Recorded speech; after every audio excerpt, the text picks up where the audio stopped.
Hi అండి, welcome to smart అక్షర. ఈరోజు video ఏంటంటే ఈజీ అండ్ సింపుల్గా అయిపోయే ఎగ్ రైస్ రెసిపీ.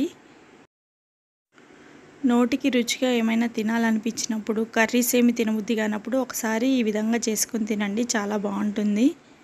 స్టవ్ మీద కళాయి పెట్టుకొని అందులో ఒక 2 పావుల దాకా ఆయిల్ వేయాలి. రైస్ని బట్టి ఆయిల్ వేసుకోండి. ఆయిల్ కొంచెం వేడయ్యాక కొన్ని తాలింపు గింజలు, కొన్ని ఎల్లిపాయలు వేయాలి. నెక్స్ట్ ఎగ్ 1 or 2 ఎగ్స్ వేయాలి. ఎగ్స్ అనేవి మనం తీసుకునే రైస్ క్వాంటిటీని బట్టి 1 లేకపోతే 2 మన ఇష్టం వచ్చినన్ని వేసుకోవచ్చు. నెక్స్ట్ అందులో కొంచెం కరివేపాకు, కొంచెం కొత్తిమీర, కొంచెం అల్లం వెల్లుల్లి పేస్ట్ వేయండి.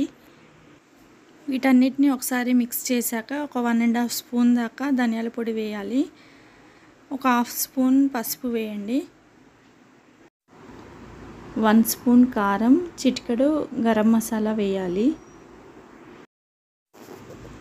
నెక్స్ట్ వీటన్నిటిని ఒకసారి బాగా మిక్స్ చేసుకొని ఇందులో రుచికి సరిపడా సాల్ట్ వేయాలి. నేనైతే 1 స్పూన్ వేస్తున్నాను.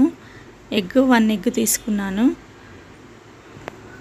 రైస్ని బట్టి ఈ క్వాంటిటీస్ అన్నీ పెంచుకోండి. వేడి అన్నం అయితే డైరెక్ట్గా ఇలా తీసివేయచ్చు. అదే చల్లటి అన్నం అయితే ముందే రెడీగా చితిపి ఉంచుకోవాలి.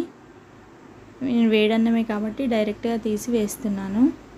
వీటన్నిటిని ఒకసారి బాగా మిక్స్ చేసుకొని సాల్ట్ చెక్ చేసుకోండి. అంతే అండి, వేడి ఎగ్ రైస్ రెడీ అయిపోయింది. ఒకసారి మీరు కూడా ట్రై చేసి ఎలా వచ్చిందో కామెంట్ చేయండి.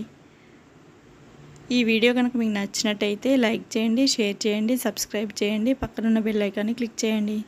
Thanks for watching. బాయ్.